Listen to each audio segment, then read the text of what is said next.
Hi there, students. This is a lesson on scientific notation. If you look at the top of your sheet, you see that I've highlighted your objective, which is to compare and order numbers greater than 0 written in scientific notation. In order to be able to compare and order the numbers, we need to first review how we're going to write numbers in scientific notation. So our definition, a number is written in scientific notation when it represents as the product, and you'll see down here we have a product, multiplication in our example, of a factor and a power of, you can see the number we have there, a power of 10. The factor must be greater than or equal to 1, as you see here. 2 3/10 is greater than or equal to 1. But it also needs to be less than 10. And again, we see that the factor here is less than 10. A couple of things to look at. The factor can only have one digit. So if a number is greater than 1, or greater than or equal to 1 and less than 10, that means if it's less than 10, there can only be one number before the decimal point. For our exponent, if the exponent is positive, it represents a large number, and if the exponent is negative, it represents a small number. So you can see our example here, there is a negative exponent, so that means we have a really small number. Now during this lesson, you should have a whiteboard or piece of paper, just like I've represented over here. I'm going to be using my whiteboard through the lesson, and I encourage you to do the same as we work through learning about scientific notation. So some key ideas are the steps we have here. Our first step is to rewrite the base number. Our second step is to determine if your number is getting bigger or if it's getting smaller. Our third step is to move the decimal the same places as the exponent. Our fourth step is to add any zeros to blank spaces. And then finally, we're going to rewrite our final number. So you can see an example here. We have of positive exponents where we're moving our number to the right, our decimal point to the right. And on the other side, we have negative exponents where we're moving our decimal point to the left. So the best way to learn this is to practice. So I would like you to use your whiteboard or a paper and pencil as we do these examples together.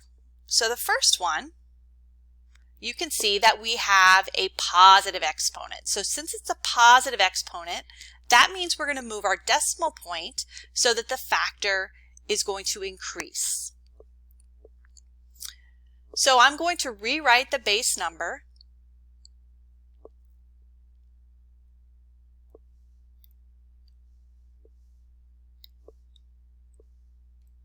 as I have here.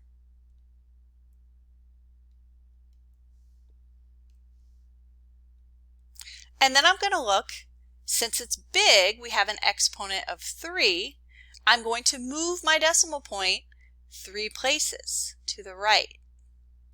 Okay? And you can be doing this at home. Now where I moved it, there aren't any numbers, so that's where I'm going to annex my zeros. Now that I've written the number and moved the decimal point or showed where I should move it, the last step is really important. People sometimes skip this. This is not complete yet. I still have that decimal point between the 9 and the 4. The standard form of this number is going to be the numbers where the decimal point has been relocated. So here, 9 4/10 times 10 to the third is going to be equivalent to 9,400. I just put my comma in there. That's not a decimal point, that's a comma we use when writing large numbers.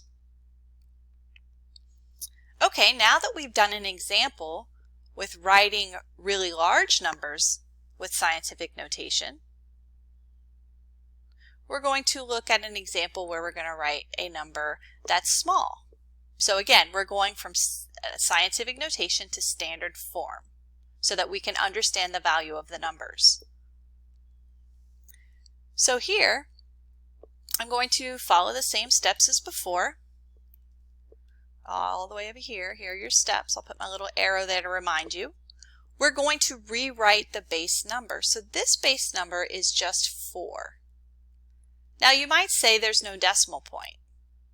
There is an invisible decimal point because a decimal point separates the whole number from the part of the number, or the decimal portion of the number. So I'm actually going to put my decimal point there. And then I'm going to determine whether it's getting bigger or smaller. All right, so you can see here that this is a negative exponent. So since it's a negative exponent, the number is small. So that means when we move our decimal point, we're going to move it to the left because it gets smaller. So I'm going to move it 2 places to the left. 1, 2. I've actually moved my decimal point. I'm going to put it there. I'm going to annex a 0. And remember, our last step is to rewrite the final number. Again, what I've done here, it's not very clear what the number is, so I'm going to rewrite it so it only has 1 decimal point. So I have a 0 after the decimal point and then a 4. I have 4 hundredths, and you can also put a 0 right there before the decimal point. Sometimes we see numbers written that way. So we have 2 examples. We have an example of a really large number that was written in scientific notation. We've changed to standard form. And we also have an example of a number that's small with a negative exponent. So make sure you record what you've done and put your answers over here on your sheet, although you probably had to use a whiteboard so you had more room to actually show your work.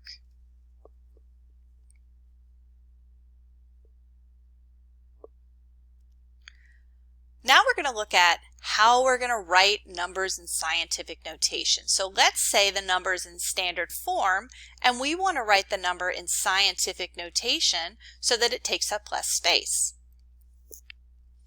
So we have steps here. We're kind of doing the backward steps of what we did in the last example.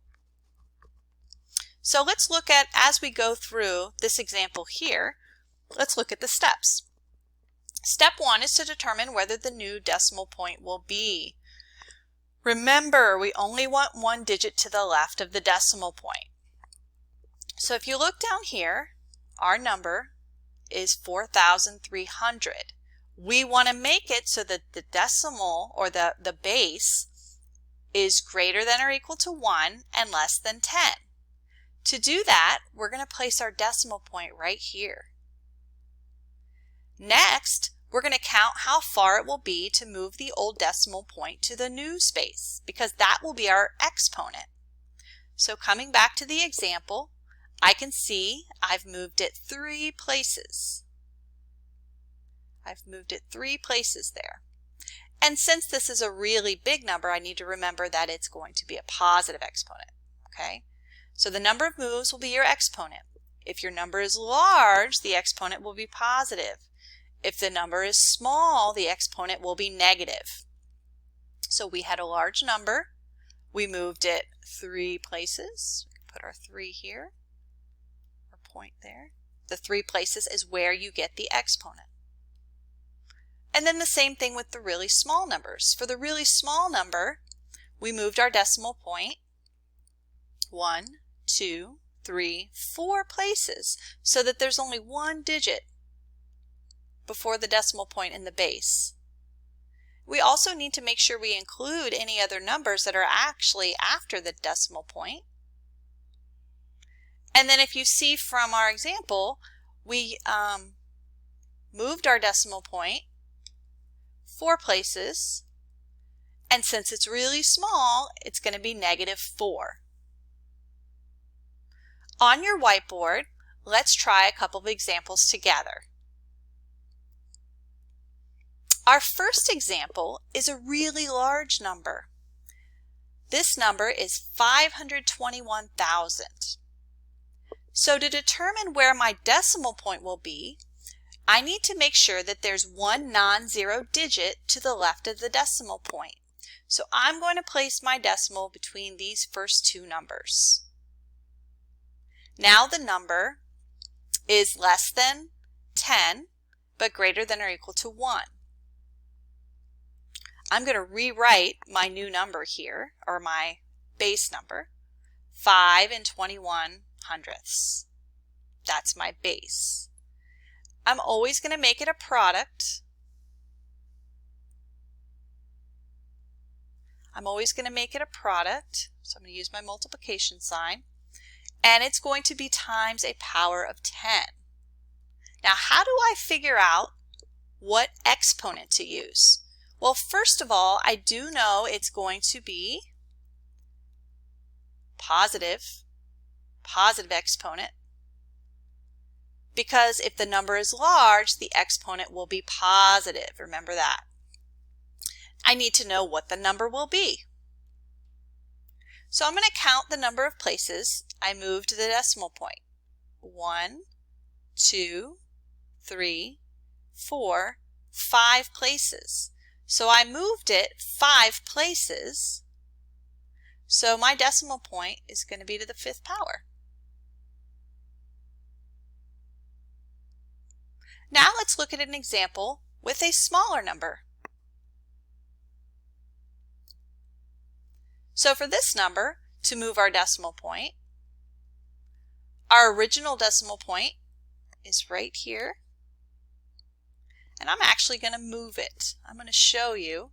We're going to move it so that the number is greater than or equal to 1, but less than 10. So I'm going to move it 1, 2, 3, 4 places.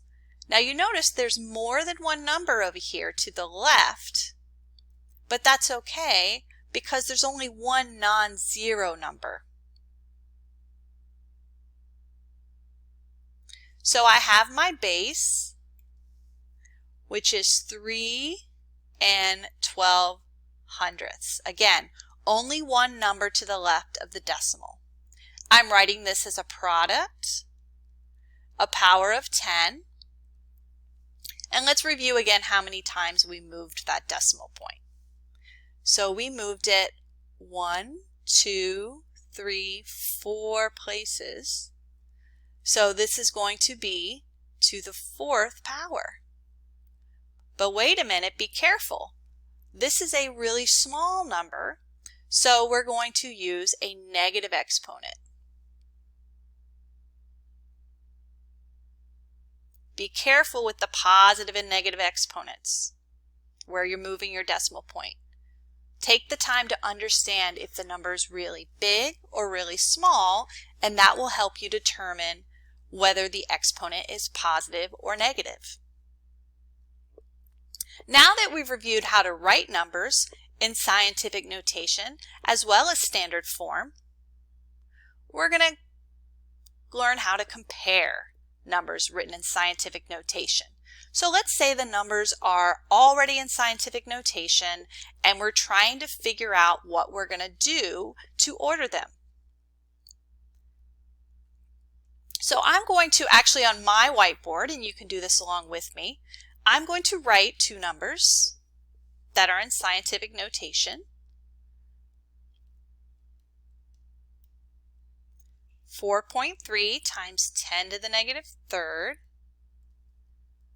And I'm going to compare that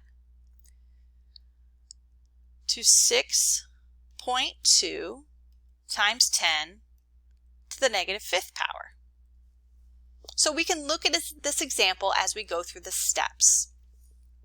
The first thing that you're going to do when you're going to compare these numbers is you're going to compare the exponent. So let's take a look at the exponent here.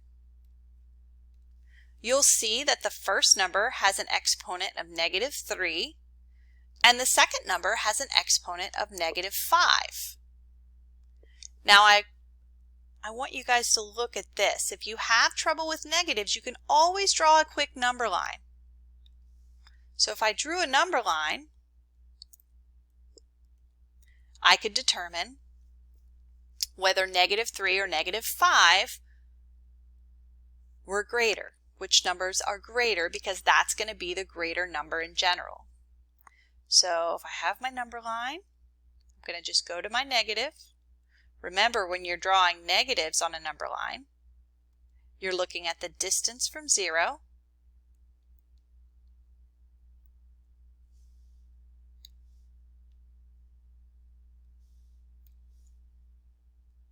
I had to make it a little longer there. -5. Okay, so looking at our number line, the number that's furthest to the left is going to be the smallest number. So take a look. So -5 is actually going to be less than -3.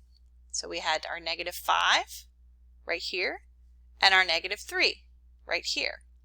Therefore, I know that 6.2 times 10 to the -5th power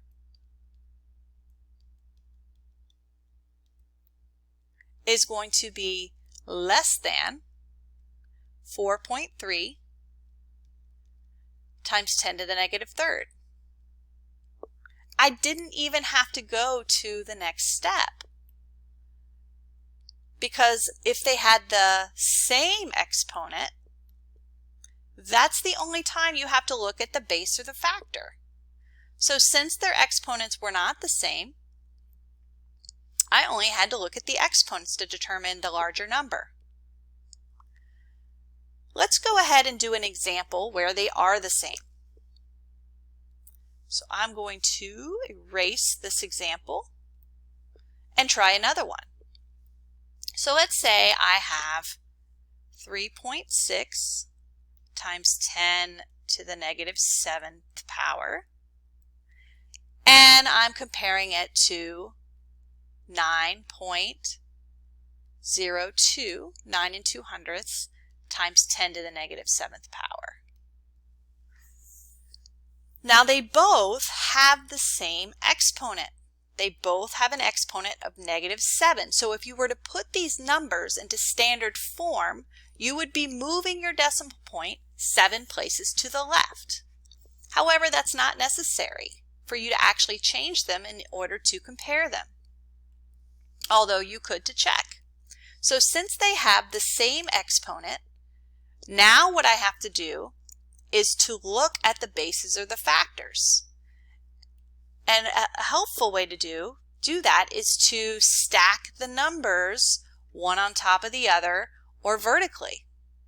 And you notice I already have them stacked that way. And then I can compare the numbers from left to right to determine which one is larger.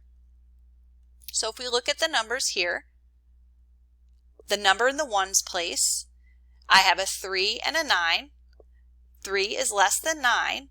Therefore, 3 6/10, oops,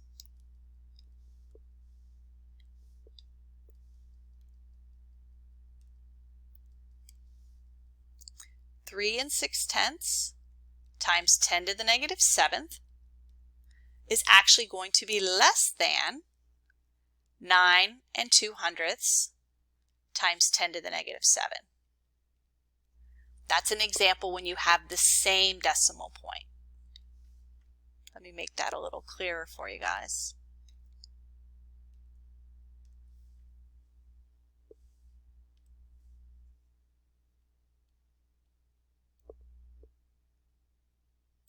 Okay. Now we're going to compare, but we're also, sometimes we'll have more than one number. This example, we only had 2 numbers to compare, but now we're going to look at examples where we have more than 2 numbers to compare. And again, you may need to use your dry erase board, especially for lining up your numbers to determine which ones are larger than the others. And also you may want to use your dry erase board to draw a number line. So we have 2 examples and some really important vocabulary here. Sometimes you'll be told to put the numbers in order from least to greatest or smallest to biggest. But other times you'll see this word ascending. The word ascending means we're going in order from smallest to biggest or least to greatest. And you'll notice in this example, we're being told to put them in ascending order. We'll look at the other word on the next slide. All right, so if I want to put numbers in ascending order, I want to find the smallest number. So I'm going to look first at my decimal point. Excuse me, I'm going to look first at my exponents. So I have -4, -3, I have 2, and I have 2. I'm going to look for the number that is the least. So if you think about these numbers, the one that's most negative is going to be the smallest number. And again, if you need to draw a number line, you can do that. So this one is going to be the smallest.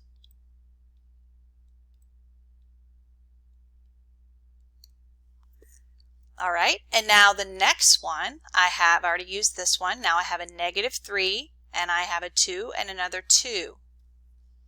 -3 is definitely less than 2, so I'm going to move this number here. So far we could just order them from the exponent. We didn't even need to look at the base or the factor. Now if you notice with these two numbers, they have the same exponent. They both have a 2. So on your dry erase board, or maybe on your paper, you can see it. You can rewrite these, lining up your decimal point if you need to, and your numbers vertically. And then we can just compare them. So they have the same exponent, so now we have to look at the factors. So this one is 4 32/100, and this is 7 100. So we can look first at the ones digit. We're going to compare from left to right. 4, and we have a 7. And remember, we're going in ascending order, so we're looking for the number that's smaller.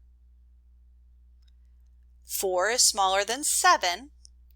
Therefore, we're going to take this one and place it into the next box. And then our largest number is going to be 7 100 times 10 to the second, right there. So again, we could write these out and change them to standard form to compare them, but we've also learned some ways that we can do this just by comparing the exponents and then the factors if necessary. Let's look at the last one. This time, we're going to be comparing numbers that are in descending order. Descending order. So let's look back real quick because we have the definition on the other slide. Descending means they're going in order from biggest to smallest or greatest to least. A way to remember this, descending, is the numbers are going down. So when you're going down, I might think of a staircase. They're going down. The numbers are getting smaller.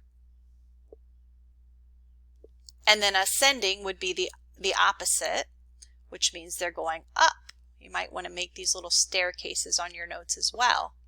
So they're going from smallest to biggest. You're ascending.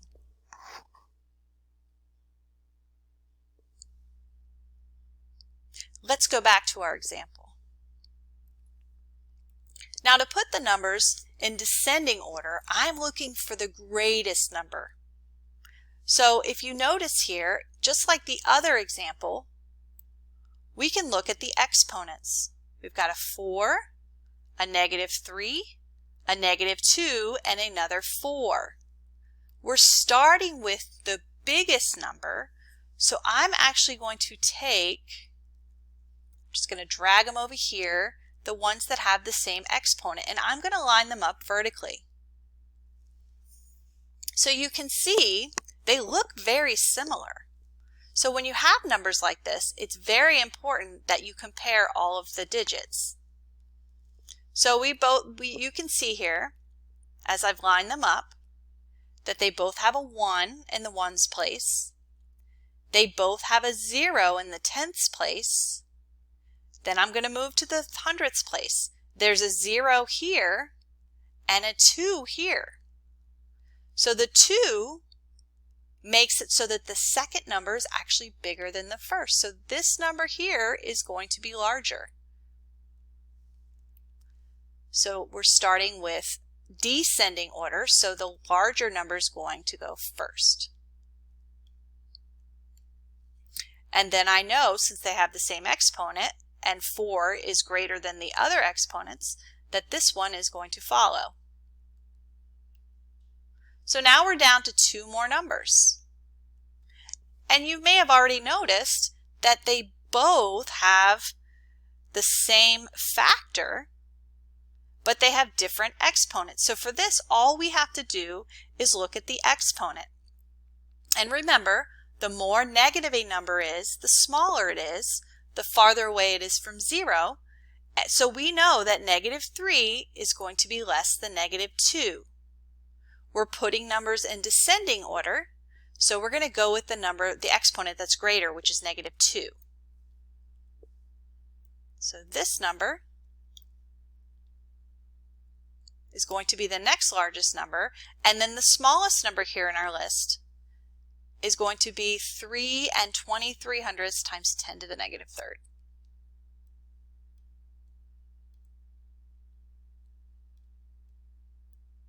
Okay, that's all for our video lesson on scientific notation. Good luck with your practice.